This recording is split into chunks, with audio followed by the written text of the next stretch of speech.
Hello friends, smart IQ platform पे आपका स्वागत है। आज हम लोग बायोलॉजी की अगली टॉपिक कवर करेंगे जिसका नाम है फीमेल रिप्रोडक्टिव सिस्टम, महिला प्रजनन तंत्र। ठीक है, इससे पहले हम लोगों ने मेल रिप्रोडक्टिव सिस्टम को कवर किया था, नर प्रजनन तंत्र को।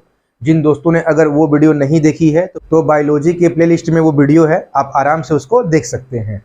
और जब उसको आप देखेंगे तब ये देखने में, पढ़ने में और समझ में आएगा। आइए शुरू किया जाए।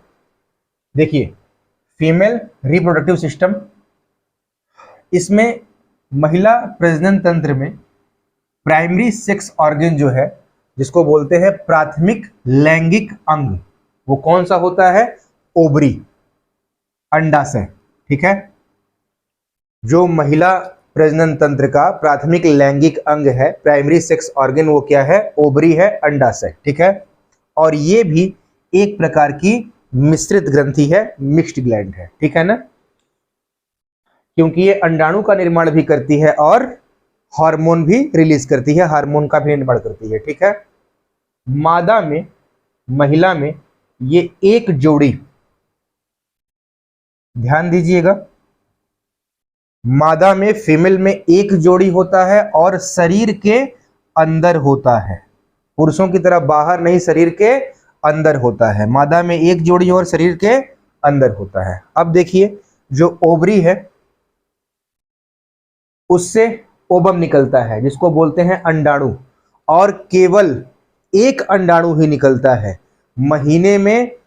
हर महीने में ओवम से, ओवरी से एक ही ओवम, एक ही अंडाणु निकलता है। ठीक है, और देखिए, ऐसे ही अंडाणु, और इसमें न्यूक्लियस, और इस न्यूक्लियस में 23 क्रोमोसोम, 23 गुणसूत्र होते हैं, और एक ये इसके किनारे किनारे इसका सुरक्षा कवच होता है, सेल मेम्ब्रेन। ठीक है, इसी ओवरी से प्रोजेस्टेरोन हार्मोन भी निकलता है और एस्ट्रोजन हार्मोन भी निकलता है। ध्यान रखिएगा, मैंने बायोलॉजी के जो बताया ना आपको कि इसके पहले का टॉपिक भी प्लेलिस्ट में, और बायोलॉजी की पूरी प्लेलिस्ट पड़ी हुई है, उसमें हर टॉपिक आप देखेंगे, सब टॉपिक पड़ी है। एक नंबर 1 टॉपिक से लेके उसमें 7-8 टॉपिक कंप्लीट किया गया है, आप आराम से देखिएगा। उसका जो दूसरा चैप्टर है ग्लैंडुलर सिस्टम, उसमें मैंने इंडोक्राइन जो ग्लैंड पढ़ाया है, उसके अंतर्गत भी यहाँ पे जो पिट्यूटरी ग्लैंड पढ़ा रहा हूँ, उसमें मैंने इस चीज को जिक्र किया है बाकायदे, प्रोजेस्टेरोन को भी, एस्ट्रोजन को भी। तो आप उस वीडियो को भी देखेंगे तो आपको बखूबी समझ में ये बातें आ जाएंगी, और जो कुछ बची बातें जो इस टॉपिक में है उसको हम लोग किया जाए। तो देखिए, प्रोजेस्टेरोन हार्मोन को ही बोला जाता है प्रेगनेंसी हार्मोन। ठीक है, इसकी चर्चा भी मैंने उस टॉपिक में किया है। तो ओवरी से बनने वाला ओवम, एक अंडाणु बनेगा महीने में एक बार, तो प्रोजेस्टेरोन हार्मोन प्रेगनेंसी हार्मोन कहा जाता है, और एस्ट्रोजन महिलाओं में द्वितीयक लैंगिक लक्षण के लिए उत्तरदायी है। ये मैंने आपको पिछली वीडियो में बताया भी था, वही ग्लैंडुलर सिस्टम में, पिट्यूटरी ग्लैंड के समय में। अभी भी सुन लीजिए, जो पुरुषों में जैसे टेस्टोस्टेरोन जिम्मेदार है द्वितीयक लैंगिक लक्षण के लिए, आवाज का भारी होना, दाढ़ी मूछ का होना, शरीर पर बाल का होना, जस्ट उसी का उल्टा एस्ट्रोजन हार्मोन महिलाओं के लिए उत्तरदायी है। आवाज का पतला होना, शरीर पर बाल का न होना, ठीक है, ये दाढ़ी मूछ का ना होना महिलाओं में, ये चीज। ठीक, और ये प्रोजेस्टेरोन और एस्ट्रोजन, ये दोनों हार्मोन मिलके महिलाओं में मेंसुरेशन साइकिल का निर्माण करते हैं, जिसे बोला जाता है मासिक चक्र या मासिक धर्म। ठीक है, ध्यान रखिएगा, इंपॉर्टेंट है, पूछेगा जब आपसे कि एमसी चक्र, मेंसुरेशन साइकिल महिलाओं में किस हार्मोन की वजह से बनता है, तो प्रोजेस्टेरोन हार्मोन और एस्ट्रोजन हार्मोन जब मिलते हैं, इन दोनों के चलते ही एमसी चक्र बनता है, जिसको बोलते हैं पीरियड महिलाओं में। ठीक है, अब बकायदा इस बात को समझिएगा, बहुत इंपॉर्टेंट चैप्टर है। ठीक है, देखिए, एक वर्ड है मेनार्की और एक है मेनोपॉज। ठीक, बात को बड़े ध्यान से समझिएगा। देखिए, पहली बार किसी लड़की में अगर पीरियड्स आता है, ठीक है, तो उसे मेनार्की कहा जाता है।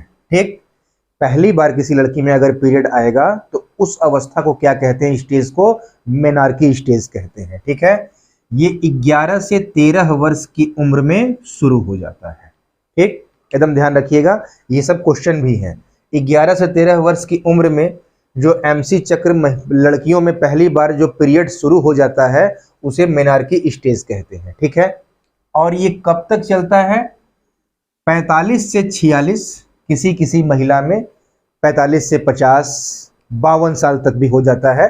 ठीक है, तो 45 से 46 वर्ष तक जो ये एमसी चक्र चलता है, जो पीरियड चलता है लड़कियों महिलाओं में, उसे कहते हैं मेनोपॉज। ठीक है, तो एक स्टेज है मेनार्की और एक स्टेज है मेनोपॉज, और मेनार्की टू मेनोपॉज के इस काल चक्र को क्या कहा जाता है? प्रजनन काल। यही महिलाओं का प्रजनन काल है। ठीक है, आई बात समझ में? ये ध्यान रखिएगा। मतलब जब किसी लड़की में 11 से 13 वर्ष की उम्र में, अवस्था में जब पहली बार पीरियड आता है, उसे मेनार्की कहते हैं। और जब यही पीरियड एमसी चक्र, मेंस्ट्रुएशन साइकिल जब खत्म हो जाता है 45 से 46 साल के बाद, उसे मेनोपॉज कहा जाता है। और इन दोनों के बीच के समय चक्र को, टाइम पीरियड को प्रजनन काल कहा जाता है। ठीक है, इतना आप समझ गए।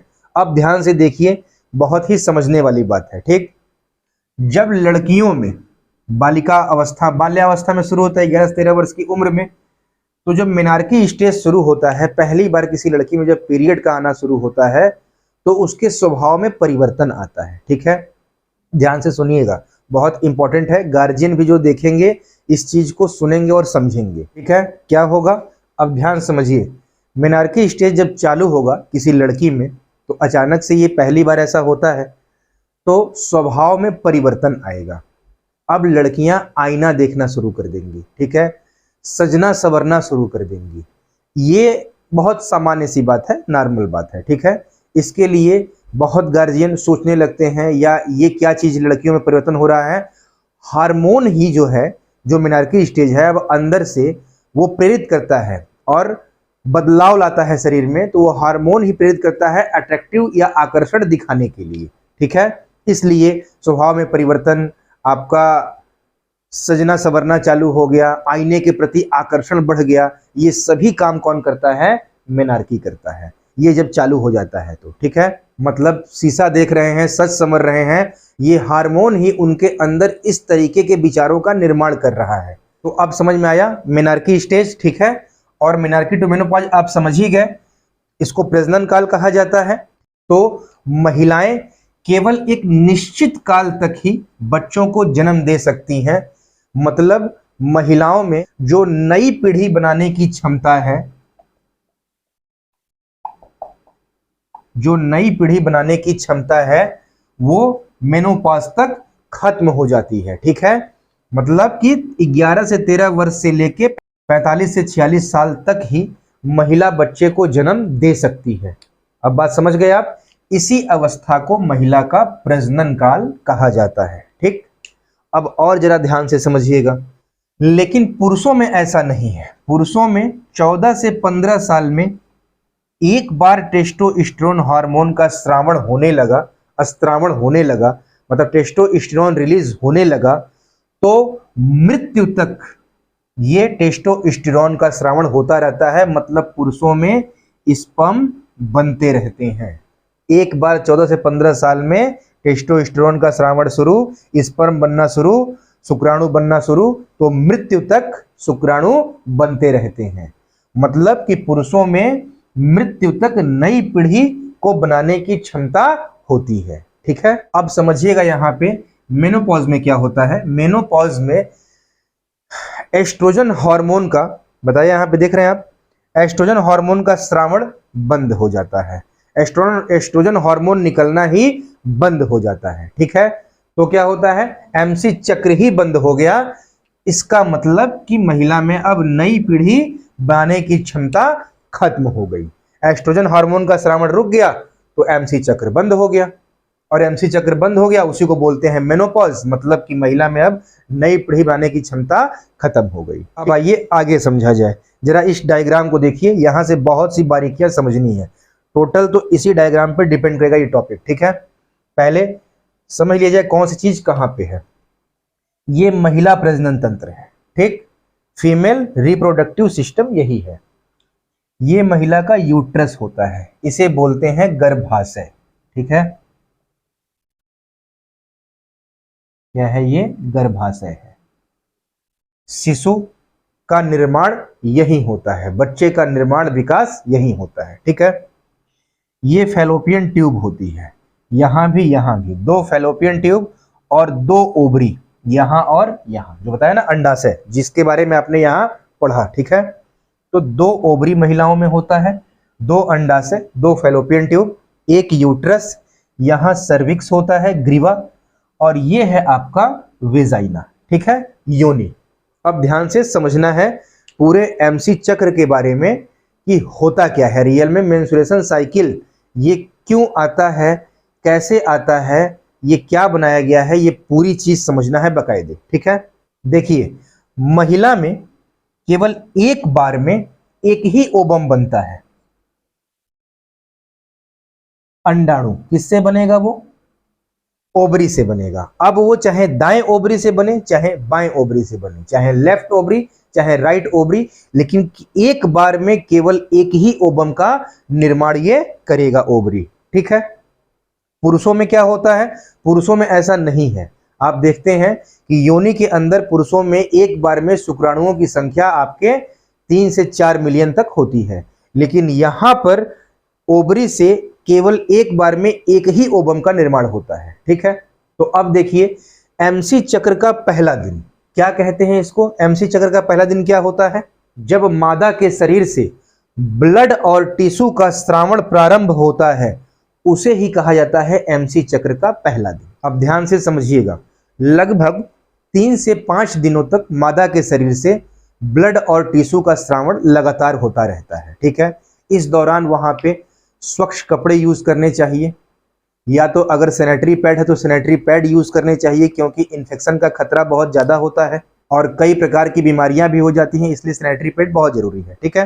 प्रेजेंट टाइम में क्या है, वर्तमान में तो सैनिटरी पैड है, पुराने जमाने में क्या होता था, सैनिटरी पैड तो बना नहीं था उस समय, ये लोग जानते ही नहीं थे, तो स्वच्छ कपड़ों को यूज करते थे और उन कपड़ों को हमेशा धोया जाता था। और पुराने जमाने से लेकर अभी तक आप देखते होंगे गाँवों में भी, ठीक है, कि महिलाओं में जब पीरियड आता है तो उन्हें खाना बनाने नहीं देते हैं, ठीक है, बाहर कहीं जाना नहीं है, जैसे मंदिर वगैरह, ठीक है, मतलब मंदिर में आप नहीं जाइए। तो वास्तविक रूप में लोगों ने उसे गलत ले लिया, लेकिन उसका कारण ये था कि उनको सुरक्षा मिल सके, मतलब उस महिला को सुरक्षा मिल सके, क्योंकि अगर वो जितनी जगह जाएगी तो उनको इन्फेक्शन की पॉसिबिलिटी भी उतनी ही ज्यादा होगी, उतनी ज्यादा बढ़ जाएगी।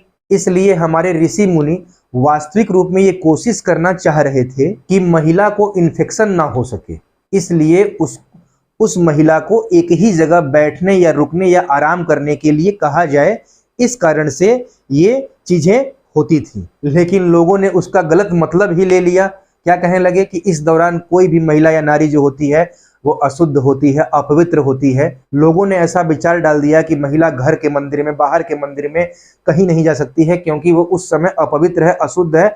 एकदम ये सारी बातें बकवास है। बात समझ गए? ऐसी कोई बात नहीं है। अगर आपको सिंपल सी बात कहूं तो उनको इन्फेक्शन ना हो, इसके लिए उनको प्रोटेक्ट करने की कोशिश की गई होगी, इस कारण से ऐसा प्रावधान किया गया था। क्योंकि वो काम करेंगी, अगर खाना बनाएंगी, तो उस दौरान सिक्रीशन होते समय हो सकता है कि किसी न किसी चीज के साथ उनका संपर्क हो जाए और उन्हें इन्फेक्शन हो सकता है, इसलिए ऐसा किया गया था। तो अब बात समझ में आई कि टिश्यू और ब्लड निकलते हैं तो उस दौरान कोई भी महिला अपवित्र नहीं होती है। इसके पीछे यही लॉजिक है कि महिला को सुरक्षा मिल सके। तो इस दौरान अगर महिला सैनिटरी पैड यूज कर रही है तो नॉर्मल अपना वर्क वो कर सकती है, इसमें कोई दिक्कत नहीं है। तो आई बात समझ में? पहले जब 5 दिनों तक एमसी चक्र की शुरुआत होती है तो वास्तविक रूप में सिक्रीशन होता है, टिश्यू निकलते हैं, ब्लड निकलते हैं, और ये टिश्यू जो होता है वो यूट्रस का होता है, जो तोड़ तोड़कर शरीर से ब्लड के साथ बाहर निकलता है, ठीक है। ये ऐसे ही टिश्यू होता है, ये पूरे टिश्यू का निर्माण होता है हर महीने। ऐसा क्यों? आप ध्यान से इस बात को समझिएगा, ठीक है। टिश्यू इसलिए तोड़ा जा रहा है कि मादा को ही पूरे बच्चे का विकास करना है और यूट्रस के अंदर करना है। तो यूट्रस के चारों तरफ, जो ये यूट्रस है उसके चारों तरफ सॉफ्ट टिश्यू बनाना पड़ता है, जिससे न्यूट्रिशन भी यूट्रस में पहुंचाया जा सके, न्यूट्रिशन भी यूट्रस में पहुंचाया जा सके और उसको झटकों से भी बचाया जा सके। उस बच्चे की सुरक्षा के लिए एकदम सॉफ्ट गद्देनुमा टिश्यू का निर्माण किया जाता है, ताकि इसके अंदर, यूट्रस के अंदर एक बच्चे का विकास नॉर्मल हो सके। अब जरा ध्यान से आप लोग सुनिएगा, ठीक है? मैं फिर रिपीट करता हूं, ठीक? ध्यान से आप इस डायग्राम को देख ही लिए, समझ गए हैं, ठीक? पहले 5 दिनों तक ये इस पुराने टिश्यू को तोड़ा जाएगा और पूरा टिश्यू निकाल दिया जाता है। अब 6वें दिन से यहाँ नए टिश्यू का बनना शुरू हो रहा है। 6वें दिन से नए टिश्यू का बनना शुरू हो रहा है और इस कोई भी एक ओवरी में से ओवम का निर्माण शुरू हो रहा है, ठीक है? किसी भी एक ओवरी, राइट या लेफ्ट में से एक ओवम का निर्माण शुरू हो रहा है, ठीक? तो लगभग इस पूरी प्रक्रिया में 7 से 8 दिन का समय लगता है। 7 से 8 दिन का समय लगता है और मादा का शरीर अब पूरी तरह से नए टिश्यू का निर्माण भी कर रहा है। तो जब पीरियड शुरू होता है महिलाओं में, तो उस दौरान महिलाओं को भूख ज़्यादा लगती है, उनका मूड स्विंग करता है बहुत तेज़ी से, कभी गुस्सा आएगा, कभी नॉर्मल, ठीक है? ये नॉर्मल सी बात है, सभी लोग समझ जाइए। उस दौरान महिला, इस धरती के सभी महिलाओं का मूड जो होता है वो स्विंग करता है, कभी गुस्सा, कभी नॉर्मल, सामान्य सी प्रक्रिया है इसमें। इसके लिए जरा भी नहीं सोचना है कि ये बात बात पे ऐसा क्यों बिहेवियर हो रहा है, इनके द्वारा ये नॉर्मल सी प्रक्रिया है, ठीक? तो अब समझिएगा, यहाँ देखिए आप कि ओवरी में से ओवम का निर्माण होने की प्रक्रिया 7 से 8 दिन की है, ठीक है? अब यहाँ से जरा ध्यान से समझिएगा इस बात को। तो ओवम का निर्माण हो जाने पर यह निकलकर फैलोपियन ट्यूब में, इसीलिए यहाँ ये बनाया हूँ, आकर स्पर्म का इंतजार करेगा, स्पर्म का वेट करेगा, ठीक है? ओवरी से ओवम बनने की प्रक्रिया 7 से 8 दिन, फिर ये 8 दिन के बनने के बाद अब ये यहाँ तक निकल कर आने में, यहाँ पे ये आएगा और फैलोपियन ट्यूब में आके स्पर्म का इंतजार करेगा। और बताए ही कि ओवरी से एक ही ओवम बनेगा, चाहे लेफ्ट ओवरी या राइट ओवरी। अब ये स्पर्म का यहाँ इंतजार करेगा।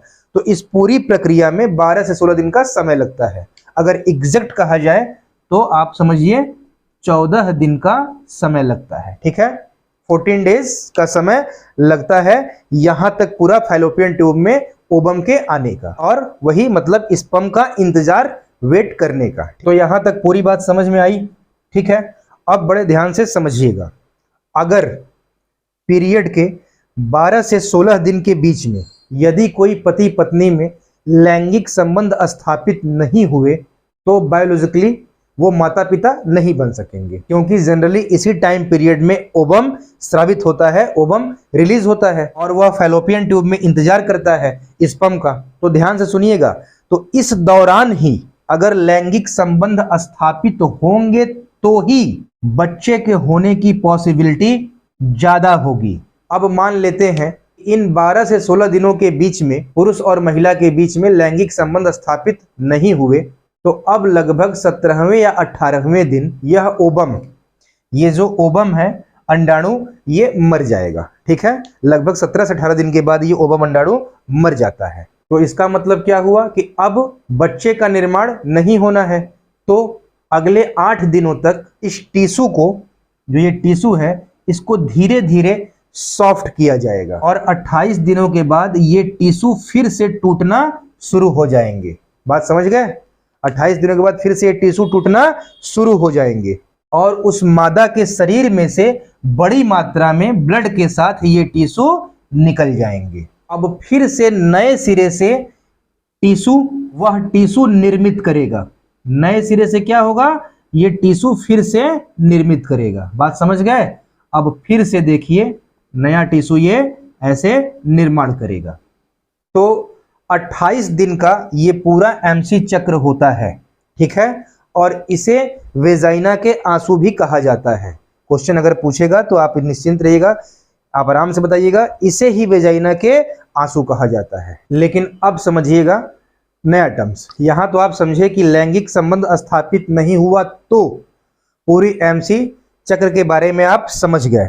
रिकॉल कर देते हैं एक बार फिर से। ओवरी 7 से 8 दिनों की प्रक्रिया है अंडाणु बनाने की।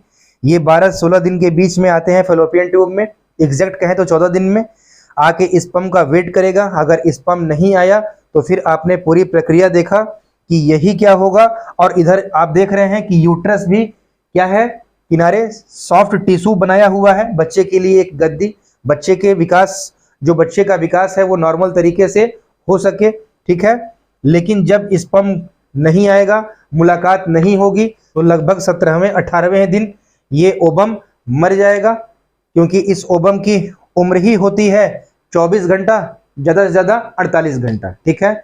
और फिर क्या, जब ये मर जाएगा तो बच्चे का निर्माण अब नहीं होना है, और अगले 8 दिनों में धीरे धीरे ये टिश्यू सॉफ्ट होंगे, और फिर ये टिश्यू सॉफ्ट होकर टूटना शुरू होंगे, और धीरे धीरे करके फिर मादा के शरीर से ब्लड के साथ टिश्यू निकलना शुरू हो जाएंगे, ठीक है। ये पूरा क्या था, एमसी चक्र, इसी को कहा जाता है, ठीक है। क्योंकि फिर से अब नया टिश्यू का निर्माण करना है, और फिर से ये प्रोसेस शुरू होगी, और फिर अगले महीने के 12 दिन के बीच में, 16 दिन के बीच में ओवम आएगा, स्पर्म का इंतजार करेगा, ठीक।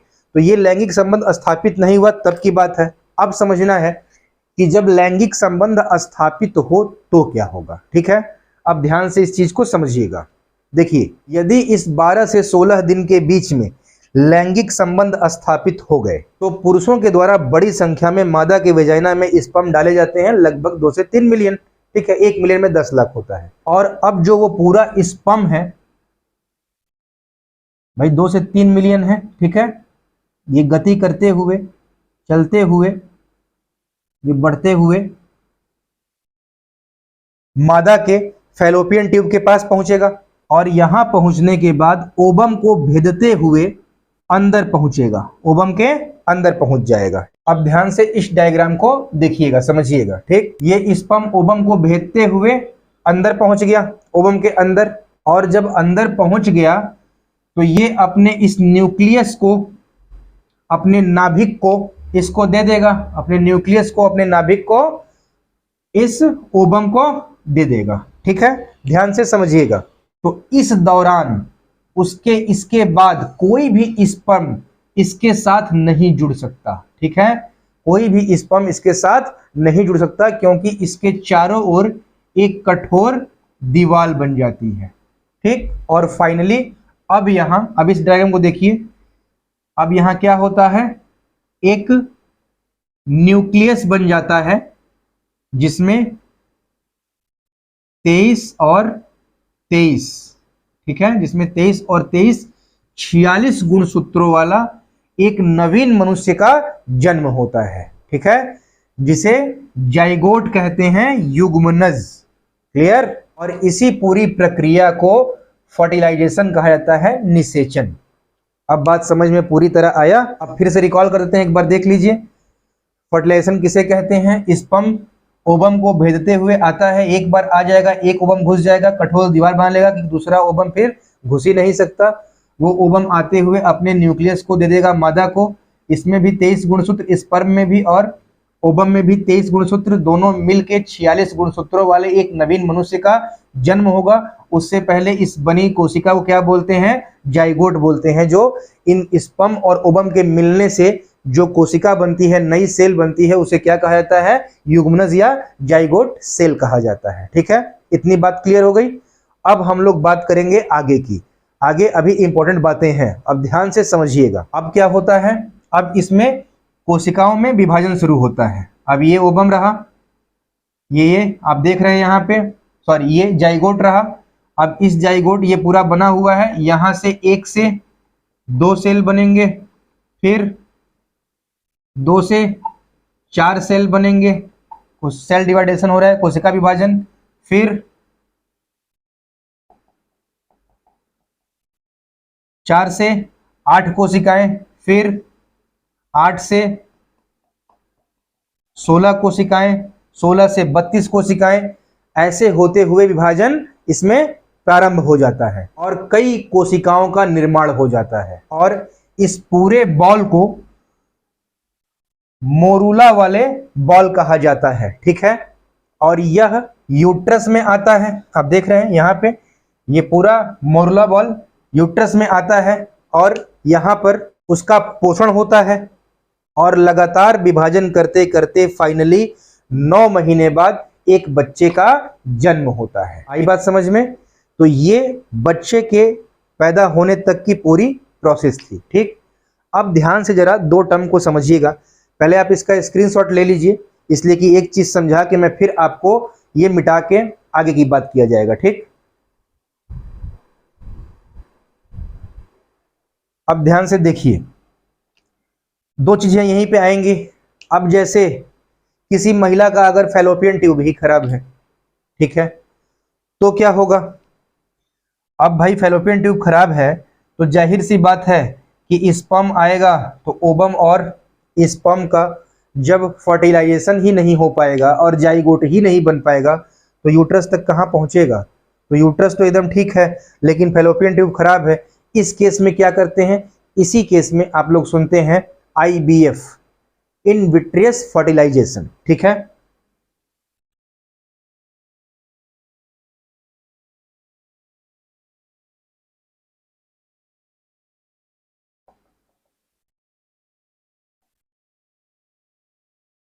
इन विट्रियस फर्टिलाइजेशन, इसी को बोलते हैं टेस्ट ट्यूब बेबी।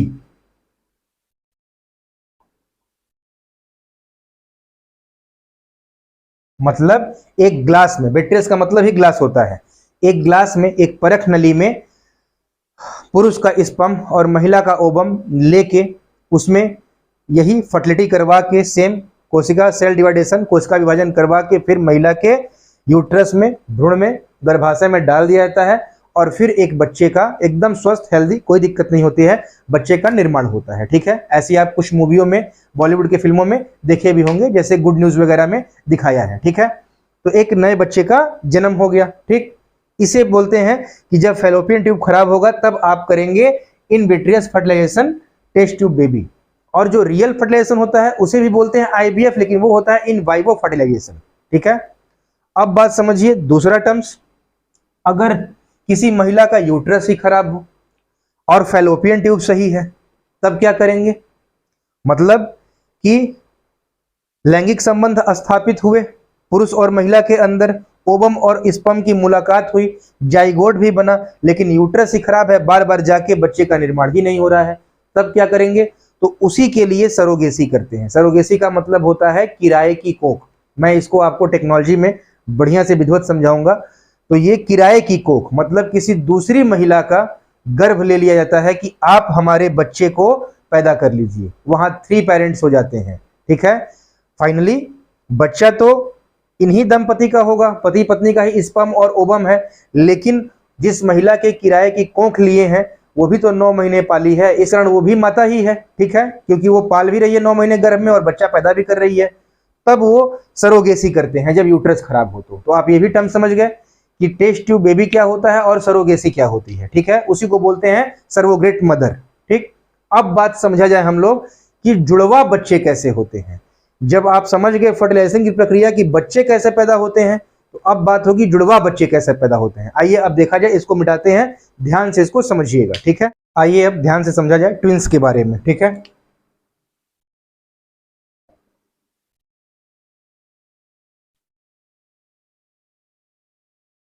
जुड़वा बच्चे। ठीक, एक होता है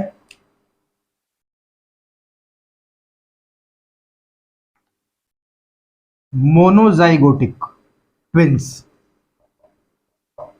ध्यान से समझिएगा, मोनोजाइगोटिक ट्विंस। ठीक है, देखिए इसमें क्या होता है,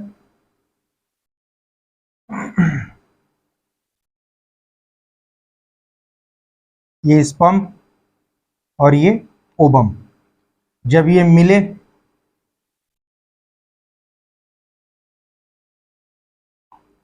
तो बना जाइगोट। ठीक है, स्पर्म और ओवम से मिलने के बाद 23 और 23 इक्वल टू 46 गुणसूत्रों वाला एक जाइगोट बना। ठीक है, और यही बच्चे के निर्माण में सहायक होता है, यही चल के आगे बच्चा बनता है।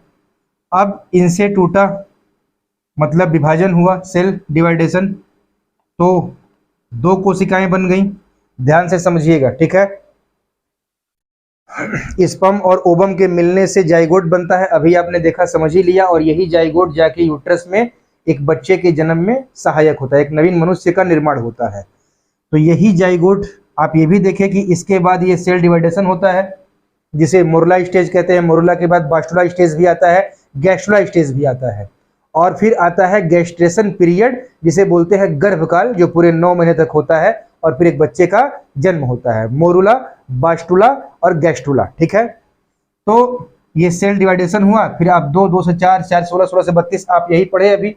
लेकिन जब ये कोशिका जाइगोट जब आगे टूट के जैसे 2 बनती है और फिर किसी कारण से ये दोनों सेपरेट हो जाते हैं, मतलब एक में 2 से 4 नहीं हुए, दोनों ही टूट के अलग अलग हो गए, 2 सेल का निर्माण हो गया, ठीक है।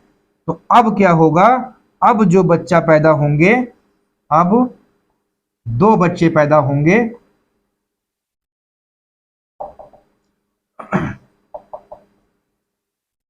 और ये जुड़वा होंगे। कैसे? हमशक्ल जुड़वा होंगे। ध्यान रखिएगा, बहुत इंपॉर्टेंट है, गहराई से समझिएगा। ये हमशक्ल जुड़वा होंगे क्योंकि ये एक ही डीएनए के 2 खंड हैं और दोनों सेपरेट हो गए, और इनकी जो दोनों भाई होंगे जुड़वा, इनकी डीएनए फिंगर प्रिंटिंग भी सेम होगी, डीएनए फिंगर प्रिंटिंग भी सेम होगी, समझ रहे हैं ना। तब इसमें पहचाना कैसे जाएगा कि राम कौन है और श्याम कौन है, सोहन कौन है और मोहन कौन है, ये आप हमको कमेंट बॉक्स में जरूर बताइएगा। फिर मैं आपको अगले वीडियो में बताऊंगा पढ़ने के बाद कि आप लोगों ने क्या क्या जवाब दिया है कि राम और श्याम जो मोनोजाइगोटिक ट्विंस हैं, हमशक्ल जुड़वा, ये 2 भाई, इनमें डीएनए फिंगर प्रिंटिंग भी सेम होती है, तो इनकी पहचान कैसे करते हैं कि कौन राम है और कौन श्याम है, ये आप लोग कमेंट बॉक्स में हमको बताइएगा। आप लोग नहीं बता पाएंगे, बताने का प्रयास करिएगा, मैं देखूंगा, जब गलत होगा तो आपके अगले वीडियो में मैं आपको इसका आंसर बताऊंगा, ठीक है। तो अब बात समझ में आया, ये जुड़वा होंगे, हमशक्ल होंगे, और एक चीज और ध्यान रखिएगा, इंपॉर्टेंट बात, या तो ये दोनों ही लड़के होंगे या ये दोनों ही लड़कियां होंगी, या तो दोनों जुड़वा भाई होंगे या तो दोनों जुड़वा बहनें होंगी और हमशक्ल होंगी। कभी भी दोनों जुड़वाओं में एक भाई और एक बहन नहीं होगा, उसका अगला है, ठीक है। तो अब ध्यान समझ गए, मोनोजाइगोटिक ट्विंस इन्हें ही कहते हैं। स्पर्म और ओवम मिला, इनके मिलने से जाइगोट बना, सेल डिवाइडेशन, जैसे ही 2 कोशिका बनी, आगे डिवाइडेशन नहीं हो पाया, ये खुद ही टूट के अलग हो गए, सेपरेट हो गए। आज तक वैज्ञानिकों ने भी इस चीज को नहीं समझ पाया ये किस कारण से होता है, ठीक है। और फिर ये दोनों जब कोशिका सेपरेट हुए तो दोनों ने अलग अलग, भाई हर एक कोशिका, आप ये भी ध्यान सुन लीजिए, मोरुला स्टेज से लेके गैस्ट्रुला स्टेज तक हर एक कोशिका जो देखे हैं आप, 1 से 2, 2 से 4, 4 16, 16 से 32, 32 64, ये पूरे 1024 तक, हर एक कोशिका में इतनी ताकत होती है कि एक नए मनुष्य का निर्माण कर सकता है। हर एक कोशिका एक नए बच्चे को जन्म दे सकता है। तो ये कोशिकाएं जब 2 हो जाती हैं तो यही होते हैं हमशक्ल जुड़वा। चेहरा सेम होगा, दोनों ही लड़के होंगे, दोनों ही लड़कियां होंगी, डीएनए फिंगरप्रिंटिंग भी सेम होगा, कभी भी लड़का और लड़की ये नहीं होंगे, ठीक है, जो हमशक्ल होंगे। अब ध्यान से समझिएगा, अगला देखिए, जिसको बोलते हैं डाइजाइगोटिक ट्विंस। आइए दोस्तों आगे समझते हैं, ठीक है। दूसरा है आपका डाइजाइगोटिक ट्विंस, ठीक है। अब ध्यान समझिएगा, इसमें क्या होता है, इसमें भी, इसको भी कोई नहीं जान पाया, दोनों को नहीं समझ पाते हैं ये किस कारण से होता है। कभी कभी किसी महिला में 2 ओवम एक साथ निकल गए, आपने देखा कि केवल एक बार में ओवरी से एक ही ओवम, एक ही अंडाणु निकलता है, केवल एक ही निकलता है, ध्यान रखिएगा। मैंने बताया था आपको, ओवरी से केवल एक ही अंडाणु निकलता है, लेकिन किसी केस में अगर 2 अंडाणु निकल गए, 2 ओवम निकल गए, ठीक है, तो अब इनसे 2 स्पर्म मैच करेंगे, क्योंकि स्पर्मों की संख्या आप देख ही रहे हैं, क्या होगा, 3 से 4 मिलियन निकलते हैं, तो इसको 2 स्पर्म इससे मैच करेंगे और फिर इनसे बनने वाला जो सेल है, जो जाइगोट है, अब ये क्या होगा, ये दो बच्चों का निर्माण करेगा। स्पर्म यहां भी मिला, स्पर्म यहां भी मैच किया, क्योंकि एक ओवरी से दो ओवम निकल गए हैं, दोनों स्पर्म मैच करके दो सेल का निर्माण कर रहे हैं। तो यहां भी एक लड़के का जन्म और यहां भी एक, मतलब दोनों बच्चे का जन्म। लेकिन यहां पे क्या होगा, ये कभी भी हमशक्ल नहीं होंगे, ध्यान रखिएगा। इन्हें ही कहा जाता है डाइजाइगोटिक ट्विंस। ये कभी भी हमशक्ल नहीं होंगे और ये जुड़वा बच्चे भाई और बहन एक साथ भी जन्म सकते हैं। भाई भी एक साथ हो सकते हैं और बहन भी एक साथ हो सकते हैं। यहां तीनों केस हो जाएगा, ठीक है। लेकिन यहां हमशक्ल नहीं होंगे, इस चीज को हमेशा ध्यान रखिएगा, ठीक है। ये लड़का और लड़की एक साथ जुड़वा हो जाएंगे, दोनों भाई बहन ही होंगे, दोनों भाई भाई होंगे, दोनों बहन बहन होंगे, लेकिन कभी भी इनका चेहरा नहीं मिलेगा, हमशक्ल नहीं होंगे। ये एक साथ पैदा होने के बावजूद भी इनका चेहरा नहीं मिलता, उसे ही बोला जाता है डाइजाइगोटिक ट्विंस।